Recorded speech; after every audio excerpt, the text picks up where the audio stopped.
Pyramids. The greatest of these monuments was the tallest structure on Earth for over 4,000 years. They contain gigantic stone blocks, weighing up to 70 tons. Yet they were made by a society that didn't even possess the wheel. Now, Egyptian pyramids on Modern Marvels.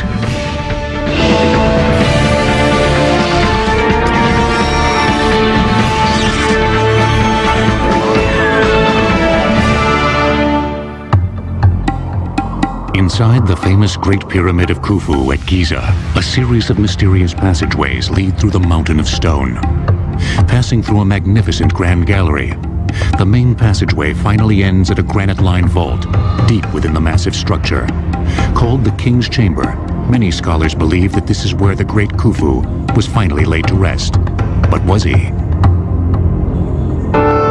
For centuries, these extraordinary edifices have inspired an enduring fascination in people around the world.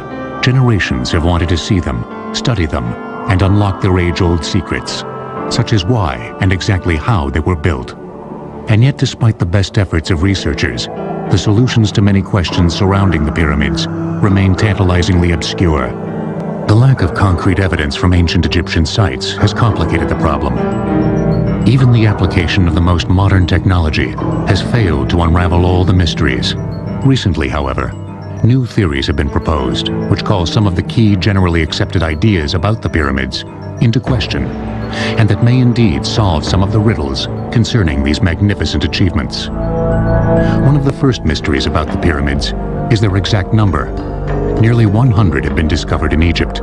Surprisingly, however, at least 3 pyramids that are mentioned in inscriptions remain obscured by time and the relentless desert sands. It may seem surprising that pyramids have not been located yet, but over thousands of years, their superstructures may have been quarried away and all that's left is underground or may have been built over. Built during a span of almost 1,000 years, from approximately 2630 to 1640 BC, the pyramids stand as cultural and engineering marvels of staggering proportions. Not only are they incredibly magnificent structures, but of course they're also the few wonders of the ancient world to survive. The purpose of the pyramid is to serve as the king's tomb, but that's only the beginning because we have to understand why the king of Egypt needed to have a tomb quite like that. The pyramid is the architectural realization of the king's ascent to the sun. That was the king's after-death fate. The pyramid is the spot in which that great transformation takes place, in which the king is reborn. An ancient Arab proverb reads, "Man fears time, but time fears the pyramids." And yet the so-called golden age of pyramid building lasted for only 150 years, during the 4th dynasty of the Egyptian Old Kingdom. And the greatest of the pyramids, those on the Giza Plateau near Cairo, were constructed over a span of only 3 generations. Remarkable engineering achievements in their own right, the pyramids were also the centerpieces of often vast complexes of temples and smaller tombs, called necropolis.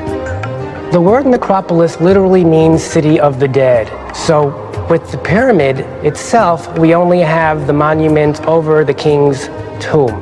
Attached to the pyramid is a temple. Then there's a long causeway that leads to the valley where there's another temple. Offerings are presented at the statues of the king in this temple. There is enormous staff that's involved for the upkeep of the temple. The legendary Sphinx, also at Giza, is part of one of these necropolis. That built around the pyramid of King Khufu's son, Khafre. We may know the reason why the pyramids were built, but the origin of their specific shape is still uncertain. The earliest Egyptian burials involved placing the body in a shallow pit, then covering it with a large rock or mound of stones. These not only served to keep jackals from digging up the dead, but also were probably meant to represent the primordial mound from which the Egyptians believed all life sprang. The ancient Egyptians were oriented towards the Nile, which was the source of their life and their sustenance. And the Nile used to flood every year. After that was over, when the floods would recede, the land would become visible again. So that became a metaphor for creation. So the primeval mound was the first time the first land began to be seen when the first waters, the primeval waters, had begun to recede. And it was upon this primeval mound that the sun rose for the first time. Then this mound actually is the pyramid. It represents the primeval mound, that the God created whole Egypt through this mound. The symbol of this primordial mound was the sacred benben, a pyramidal-shaped stone that most Egyptologists believe would later influence the form of the pyramids. And in the top of the pyramid, the capstone is the benben. Then the capstone, that they put it in the top of the pyramid, and they cased it with electrum, white gold and yellow gold. And that capstone is a symbol that the pyramid is finished. But some other scholars cite additional influences for the shape of the pyramids. One Egyptologist has a provocative new theory, based on a migration of desert people into the Nile Valley over 5,000 years ago, at exactly the time when pyramids began to be built. According to the theory, the newcomers brought knowledge of the desert landscape with them that might have affected the pyramid's form. A very important thing in the Western Desert is the fact that the only landforms that persist everywhere are conical or pyramidal landforms. Pointed hills is the main persisting landscape. These are three conical structures in the middle of the desert, some 300 miles west of the Nile. The ancient Egyptians would have seen these things and would have wanted to build their structures that would remain in the windy environment in that form. So these natural landforms can definitely become, in my mind, the precursors to the pyramids.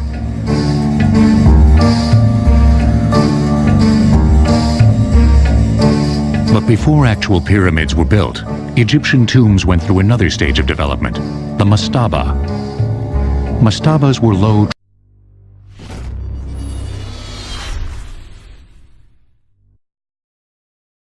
trapezoidal structures with sloping sides and flat roofs. Usually made of mud bricks, they developed from the primordial mound burials. Mastaba, and it's the Arabic word for bench, but they're bigger than any bench. But the mastaba is the word for the superstructure of a private tomb. The Egyptian tomb really consists of two parts. There's the below ground part, which is the actual burial chamber, and there is the above ground part, which could be cut into the cliff, or it could be a constructed monument like a mastaba. With mastabas, the Egyptians had taken the first step towards the classic pyramid. The next stage came around 2630 BC, during the Egyptian Third Dynasty, during the reign of King Djoser, when Djoser's high priest and architect, Imhotep, began building the famous step pyramid at Saqqara. In Dynasty 3, which is before Dynasty 4, there was a genius architect. His name is Imhotep. And he began to make a revolution in building, changing the building from mud brick to limestone. And he built what's called the step pyramid, a mastaba above the one, until he reached 6 mastabas. And that was a revolution.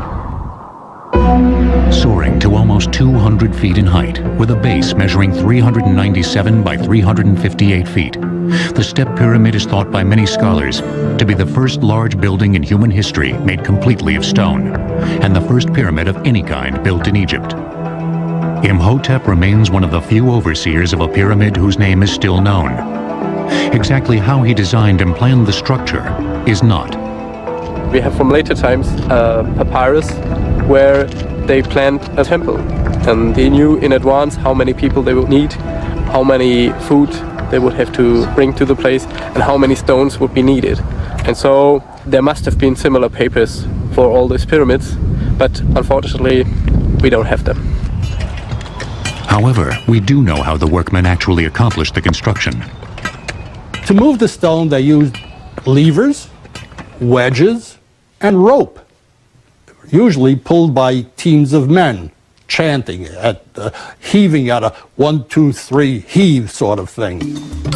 To cut the stone, they used copper chisels, which are softer than modern iron chisels, but limestone is a soft stone.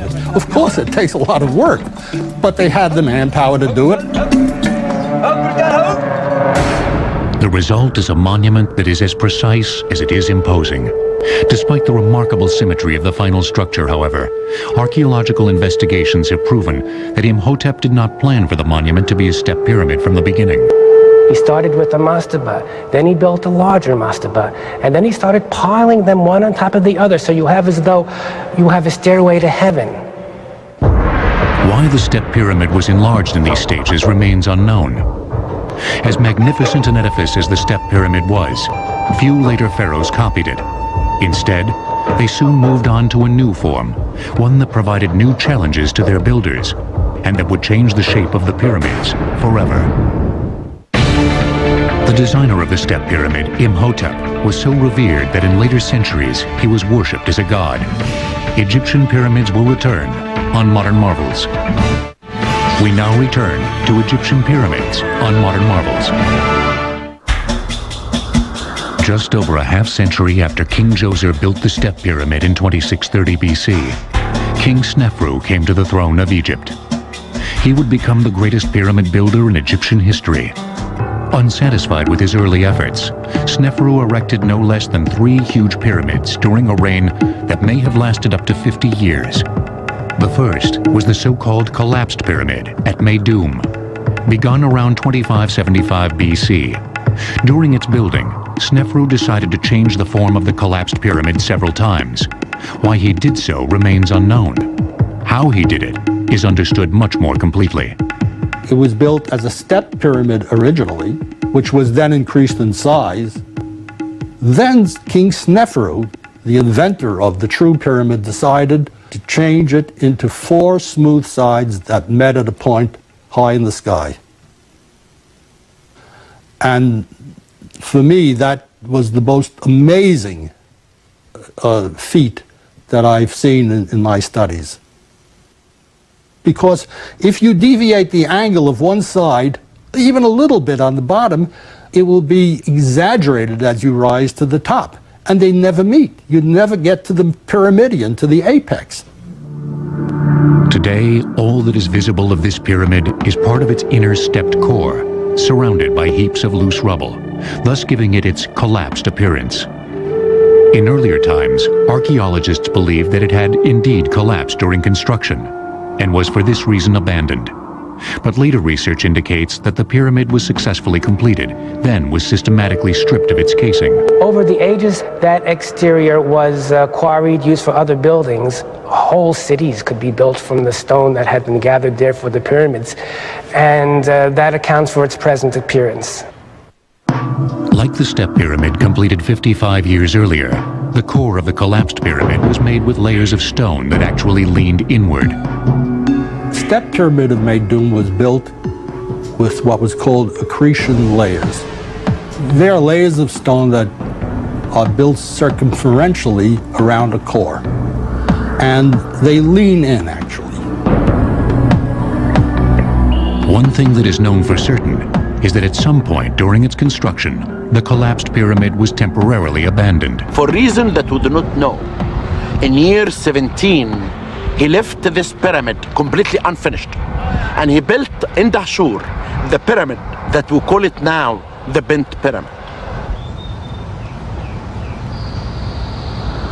The Bent Pyramid is really constructed. They started 54 degrees and they could not continue. They had to switch the angle. The Bent was the first pyramid designed from the beginning to be a true smooth-sided pyramid. Part of the reason it still looks that way is because, unlike almost all the other pyramids, most of its exterior casing stones remain in place.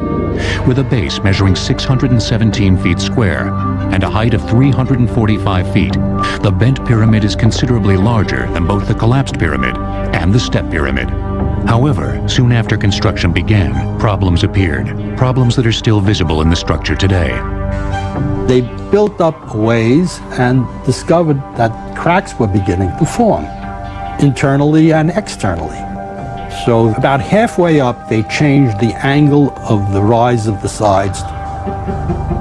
The problem was the pyramid was built on a clay subsoil. It couldn't support the weight of the pyramid, and that was the reason for the cracking, but they didn't know it at the time. The method of laying the masonry on the upper portion of the pyramid was also modified. Instead of the earlier technique of the stones leaning inward to match the angle of the outer slope, the later courses were assembled in nearly horizontal layers. This was not only easier to accomplish for the workers and masons who built the pyramid, but also made the structure far more stable. With these engineering lessons learned, Snefru then undertook the building of a brand new pyramid, one that is still hailed as among the most beautiful and perfect pyramids ever constructed, the Red Pyramid. They went just 1 kilometer to the north and built this massive stone building behind us, which is called the Red Pyramid, because of its appearance, which is better to be seen in the morning light when all these stones really have a red touch.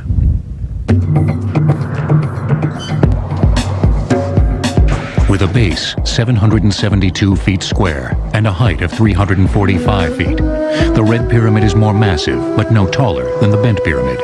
With an angle of approximately 43 degrees, the slope of the Red Pyramid is also much shallower than the lower portion of its bent cousin. The angle was an attempt to copy the upper angle of the Bent Pyramid because they felt that that was the safest angle to build a pyramid with. But structurally, the Red Pyramid's most important feature was the way in which its stones were assembled. The Red Pyramid was an advance over the earlier pyramids because the entire pyramid was built with courses of horizontal stone, much more stable structure. All the forces are directly down instead of angled outwardly. The Red Pyramid of Snefru is the first pyramid that is actually a perfect pyramid, that has achieved the pure abstract pyramidal form. No one knows exactly why Snefru built this edifice, but archaeologists have speculated that he wanted his final resting place to be an ideal expression of the pyramid, and the Red Pyramid is certainly that. With the construction of the Red Pyramid, all the major engineering and structural elements of the classic pyramid were put in place. The stage was set for Snefru's son, Khufu, to build the greatest pyramid of them all. Taken together, the three pyramids built by King Snefru contain a volume of stone almost 1 million cubic meters greater than the Great Pyramid. Egyptian pyramids will return on Modern Marvels. We now return to Egyptian pyramids on Modern Marvels. Near the modern city of Cairo lies the largest and most imposing concentration of pyramids in the world, those of the Giza Plateau. They include the biggest of them all, the Great Pyramid of Khufu, begun around 2551 BC, the Pyramid of Khufu's son, Khafre, the Pyramid of Khufu's grandson, Menkaure, several smaller pyramids called Queen's Pyramids, and the legendary Sphinx. The site of Giza was uniquely suited for the construction of pyramids. It has the best quality of limestone. It's about 300 feet above the sea level. It's a perfect place. It has the best quality of the stones. And this type of stones never existed any place else.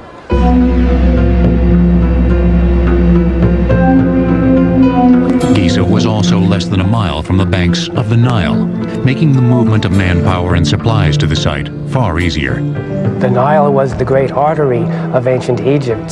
There were no roads per se, so the river was instrumental. Stone was shipped over the river in barges, not only limestone from one side of the river to the other side of the river, but granite, which came from hundreds of miles away to the south. Before construction of the Great Pyramid could begin, its builders had to find a way to make the site completely flat. Many Egyptologists believe that water was used. First, a shallow channel was dug around the site, then it was filled with water. Since the surface of the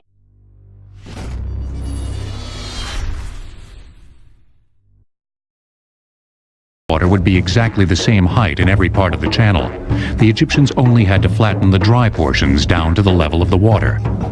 But not everyone agrees that this is how the site for the Great Pyramid was leveled. Martin Eisler is a sculptor who has studied Egyptian construction techniques for over 30 years. He has several provocative theories about the building of the pyramids, which are supported by decades of painstaking research and observation. I do not think that the Great Pyramid was leveled by means of water in any form. I think they did it with no more complicated a device than this instrument called a square level. It's actually an A-frame, as you can see, with two legs and a plumb bob hanging from its apex. There's a mark in the center that tells when the object is level. You level a small area with this and erect two posts, perhaps 7 feet apart. You mount a board on the post. You could take another post of equal height to the first two and place it at a distance. Using the board as a sighting rod, you could then cut drafts in the bedrock until the pole is at a level with the first two poles in the small area that you've cut. Let's call it the leveling area. This process could then be repeated until the entire base of the pyramid was leveled.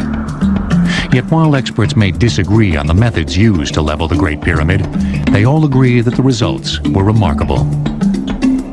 They did an astonishing job on leveling the Great Pyramid.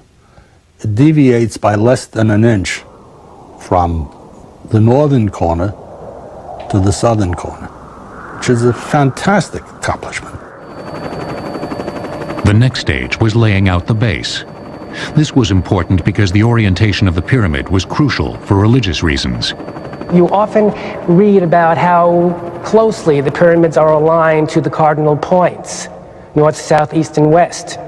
Because just as the pyramid points heavenward towards the sky is also anchored in the earth by the pyramids, because the Egyptians associated the cardinal points with the circuit of the sun, with the sky, and with various constellations.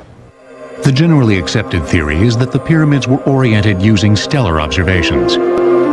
By bisecting the angle between the points where a particular star rises and sets on the horizon, a direction of true north can be obtained. But other experts, including Martin Eisler, believe that a different method was used instead. It's very hard to point to a distant star and get the accuracy that they were able to achieve.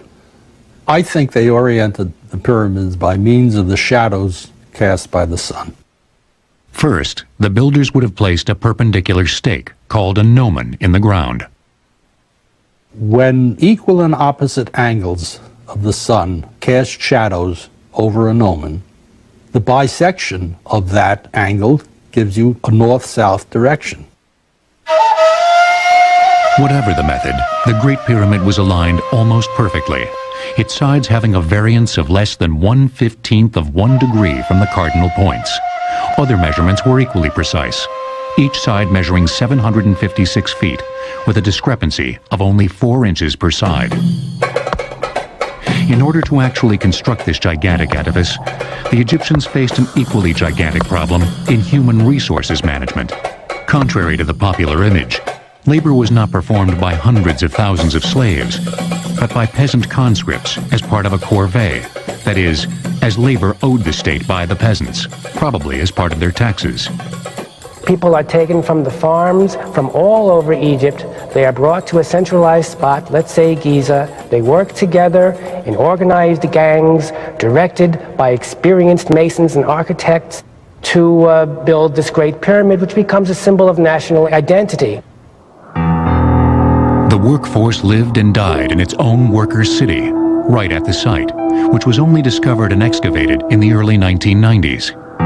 Based on the evidence of our discovery of the size of the workmen camp, we believe only 20,000 workmen were actually involved in the construction of the pyramid. We believe that there was permanent workmen, and this could be like 6,000. Those are actually the workmen who make statues, making technical work, draftsmen, craftsmen, and things like this. But the workmen who move the stones could be 15,000, and they work in rotation. They change them every 3 months. These workers were further divided into smaller units called crews. A crew consists of 2,000 workmen, and they divide the crew, the 2,000, to 2 gangs. Each gang consists of 1,000 workmen. Each gang had a name, like Friends of Khufu, and each gang had an overseer. They divide each gang to 5 file. A file is a Greek word, means tribe, group. Each group consists of 200 workmen, and they had names like great ones, green ones, and after that they divide them to small units, 10 to 12 workmen. Near the workers' quarters, their graveyard has also been discovered. One of the overseers' tombs was even made in the form of a small pyramid, complete with an underground passageway and burial chamber. The overseers lived a relatively long life, but the common laborers who died at the site did so at significantly younger ages. All the age of the workmen were between 30 to 35 years old. But the artisans, their ages were between 40 to 45. And this gives us an idea about the levels of the workers' community. The artisans were not carrying stones, were not pulling up stones, they just carving, and it was a light work. But these people who were buried down, they worked in hard work in constructing the pyramids. The workers were kept supplied by a small army of merchants and tradesmen who transported their goods to Giza by boat. Also, in order to feed them, farms have to be established, new areas of land have to be cultivated in order to do this. There has to be a means of taking the products, the food, and getting them to Giza and storing them there and redistributing them. But immense projects such as the Great Pyramid had far larger effects than simply building a monument for a dead king. In some ways, you can say that the Great Pyramid building projects built the Egyptian state because an enormous amount of organization was involved. It was their space program. It was the Apollo program of the past, where get all of these people to work together so they can feel great and they can have an accomplishment. And they did, and it became one country since then. It would be this workforce that would complete the largest engineering project yet undertaken in human history. The ancient Greek historian Herodotus reported incorrectly that the Great Pyramid was built by shifts of 100,000 slaves, and that King Khufu forced his daughter into prostitution to help pay for the massive project. Egyptian pyramids will return on Modern Marvels. We now return to Egyptian pyramids on Modern Marvels.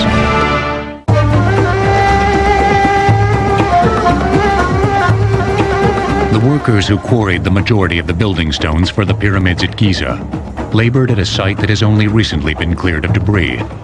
Actually, all the stones for building the Great Pyramid came from a location of a quarry next door to the Great Pyramid, about 600 feet from the base of the pyramid.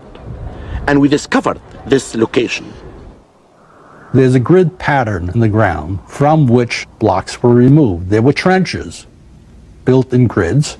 They dig down the trenches, which were about 2 feet wide, and then they split a layer of stone off. And they did this layer by layer so that there's a bluff above the pyramid now that must be 20, 25 feet high. Workers used simple copper tools, like these preserved in the Cairo Museum, to rough out the limestone blocks. Afterwards, using tools much like these, masons smoothed the sides and edges of the blocks. Then, employing wooden sleds and ropes such as this, the blocks were dragged to the pyramid. Most scholars believe that the workers piled up the blocks in sequential horizontal layers, with each layer being precisely squared and leveled until the top of the pyramid was reached. But again, not all the experts agree.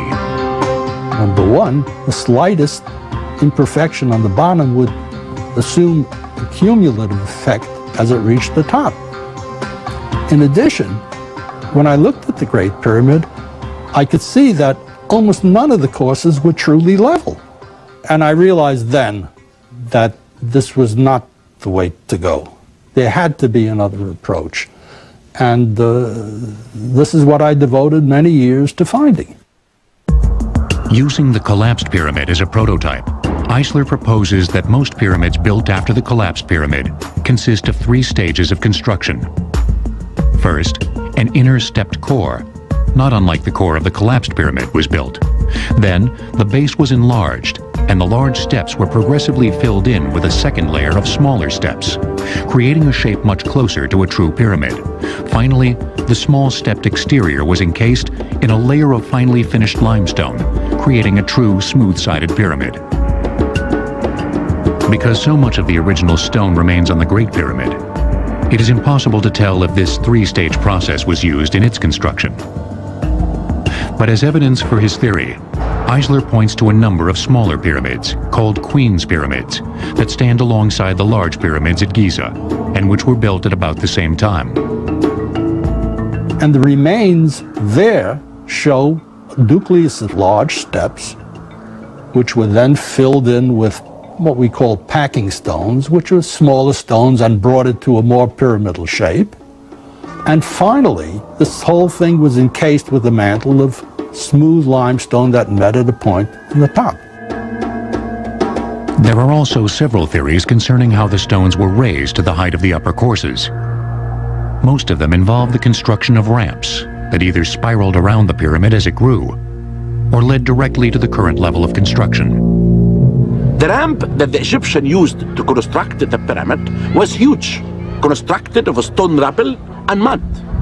Then when the Egyptian will dismantle this ramp, they had to leave evidence under the ground of that ramp. I did excavate on the south side, and the surprise was discovering a small section of the ramp. But some experts, including Martin Eisler, believe that if a large ramp was employed, its remains would be far more evident. You can't erase a ramp that may have reached a height of 500 feet. The remains would be obvious by aerial photography. Mr. Eisler does think ramps were used, but only on the lower, more easily accessible levels of a pyramid.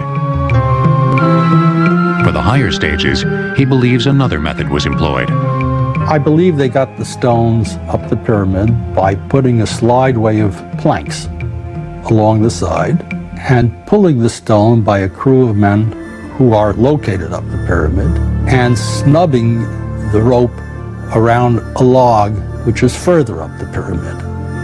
The whole process can be aided considerably by using levers as the stone is elevated, so that with the aid of levers and with the aid of crews of men standing uphill, I believe they could pull these stones into position.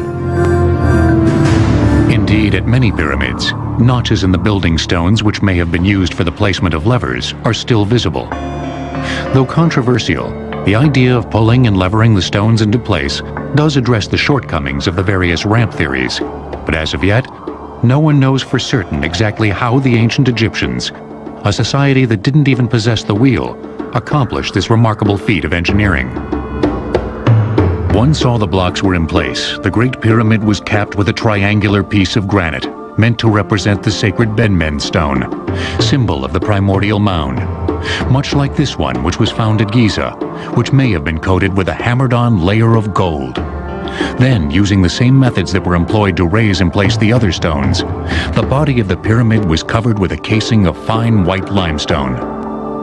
Shimmering in the desert sun, the final appearance of the pyramid must have been spectacular, giving those who worked on it an immense sense of pride. Its final height was 481 feet, making it the tallest structure in the world until the Cologne Cathedral of Germany topped it in 1880. The pyramid contains an estimated 2.3 million blocks of stone, each weighing up to 2.5 tons. Many archaeologists believe that the entire process took almost 23 years.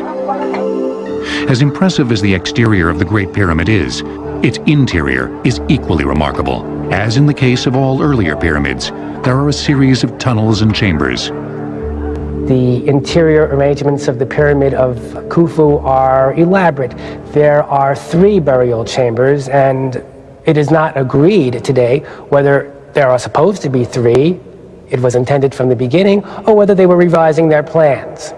Because of these multiple chambers, and the fact that the pyramid was looted of its contents long ago, no one knows for certain exactly where Khufu was buried. But what is believed to be the true burial chamber of the king is reached by a long passageway, which then turns into an immense ascending gallery, the so-called Grand Gallery, a corbelled passageway nearly 150 feet long and 26 feet high. Corbelled means that the headers or short ends of the blocks get successively closer and closer and closer, so you're looking at a sort of inverse stairway, which finally comes together way up in the distance on high. Finally, the Grand Gallery leads to the heart of the Great Pyramid. Because this chamber is the only one of the three within the pyramid that contains a sarcophagus, most scholars believe that this is where King Khufu was actually buried. It is lined entirely with granite. That's a wonderful thing. Granite being a stone that was charged with solar associations because it's red for one reason. 30 feet by 15 feet and nearly 18 feet high, the roof of the king's chamber consists of several massive granite slabs, each weighing more than 70 tons. Above this, there are also a series of false roofs that were designed to reduce the enormous weight pressing down on the chamber from above. They have worked brilliantly for over 40 centuries. Khufu had willed the construction of the greatest engineering marvel of the ancient world. However, the completion of the Great Pyramid didn't end the building on the Giza Plateau. Indeed, it was only the beginning. The only known figure of the ruler who built the greatest pyramid on Earth is a tiny statuette of King Khufu, no more than 3 inches high. Egyptian pyramids will return on Modern Marvels. We now return to Egyptian pyramids on Modern Marvels. The second large pyramid on the Giza Plateau was built by Khufu's son, King Khafre. Begun around 2520 BC, it was constructed using the same basic methods as those employed on the Great Pyramid. Its base is 705 feet on each side, and it rises to a height of 471 feet, only 10 feet shorter than the Great Pyramid. But because it is built on ground that is 33 feet higher than the Great Pyramid, it appears to be even taller. Due to its smaller base, it also rises at a sharper angle than the Great Pyramid, over 53 degrees to the Great Pyramid's 51 degrees. And another reason it looks different is that at the very top of it, we have the original fine casing stones that have been left there. So it has a very different profile. The inside of Khafre's pyramid is different as well. Unlike the Great Pyramid's complex system of tunnels, shafts, and chambers, Khafre's pyramid has a relatively simple internal plan, consisting of 2 passageways that converge on a single burial chamber. The colossal statue behind me represents Mycerinus, or Menkaure, who built the 3rd pyramid and pyramid complex at the Giza necropolis. With a base of 335 by 343 feet, Menkaure's pyramid rises to a height of 213 feet, at an angle of slightly more than 51 degrees, making it considerably smaller than Khafre's pyramid. It also has a building mass less than 1/10 that of the Great Pyramid. But it only looks small when you compare it with those, because the pyramid of Menkaure is huge. It's as big as the Step Pyramid. The pyramid has the distinction of being clad in its bottommost courses of granite rather than limestone, so it would have been more colorful. Why the pyramids at Giza got progressively smaller remains unknown, but scholars speculate that the enormous cost of these massive building projects simply could not be sustained by the kings who followed Khufu. Of all the monuments connected to the pyramids, perhaps none is as remarkable as the mighty Sphinx. A huge stone lion with the head of a man, its design, construction, and purpose has been the source of heated controversy for centuries. The Sphinx, I think, is compelling because it's this part human, part animal form, and it provides this mysterious air. It's not quite completely all there. It's this huge structure on the Giza Plateau. What in the world could it have been about? We know that from where it is, that most likely it was done during the time of the builder of the 2nd pyramid, King Khafre. And this is because of the orientation of the Sphinx itself. And some people even perceive that the face of the Sphinx itself looks like the statue of King Khafre. 240 feet long and 66 feet tall, the Sphinx was the first truly colossal piece of sculpture in ancient Egypt.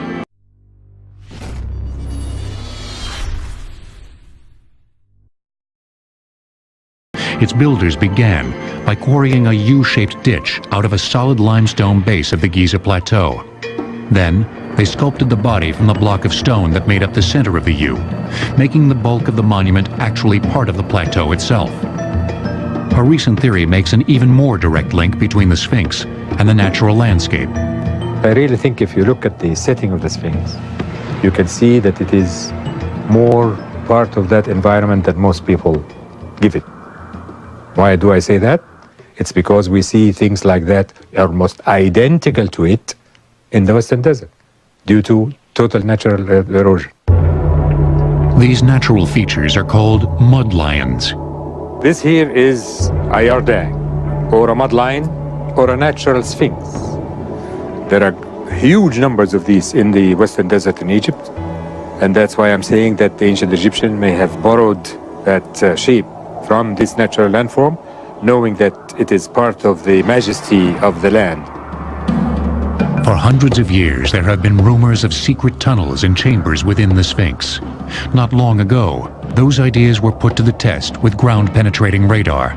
And they did survey the whole area, and it proved that there is nothing really underneath the Sphinx. The Sphinx is a solid rock or a living rock, and there is nothing really is hidden inside. A sense of how ancient and revered this monument is can be gained from the fact that its first restoration was undertaken almost 1,100 years after Khafre died, by Pharaoh Thutmose IV, in and around 1400 BC. A 12-foot-tall, 15-ton granite stele, erected by Thutmose at the site, relates the story of how, as a young prince, but not the crown prince, he was on a hunting expedition near the Sphinx. Pausing for a rest, he fell asleep in the shadow of the statue's head, which was then the only part of the monument that remained above the encroaching desert sands. And the Sphinx came to him in his dream and said, "My son Thutmose, I'm dying because of the sand. If you remove the sand away from my head, I will make you the king of Egypt." And this prince actually became the king of Egypt. Then Thutmose, as a matter of fact, is the first archaeologist on earth. And he's the first one who restored the Sphinx. The Sphinx was built to guard the pyramids for all eternity. And yet, as imposing as it has failed to ward off the predations of man. Because of the fabulous riches contained within the pyramids, all of them, without exception, were broken into and looted by tomb robbers long ago. Indeed, in many cases, later archaeologists were able to find the interior passageways of a pyramid simply by following the tunnels dug by thieves, such as this one in Menkare's tomb at Giza. Some have speculated that this is the reason why the building of large pyramids declined so rapidly after the golden age of the 4th dynasty. Others take a different view. I personally believe that they stopped doing the pyramids because the country was unified. Because if we agree to this premise that Khufu had actually gotten these people to feel great about building this together and becoming one people, then from there on it became a matter of burial site, and that's no big deal. So they started making little ones. The attention shifted from the size of the pyramid to the development of the complexes attached to the pyramid, so that the pyramid temples expanded and became more complicated, and the valley temples expanded and became more complicated. After that, pyramids got increasingly smaller, and it just sort of faded out. Ironically, most of these later pyramids, such as the Black Pyramid at Dashur, were made with a core of mud bricks to speed their construction, then faced with a layer of limestone. Once the limestone was plundered for other construction projects, they quickly eroded, leaving them in a greater state of disrepair than the earlier stone pyramids.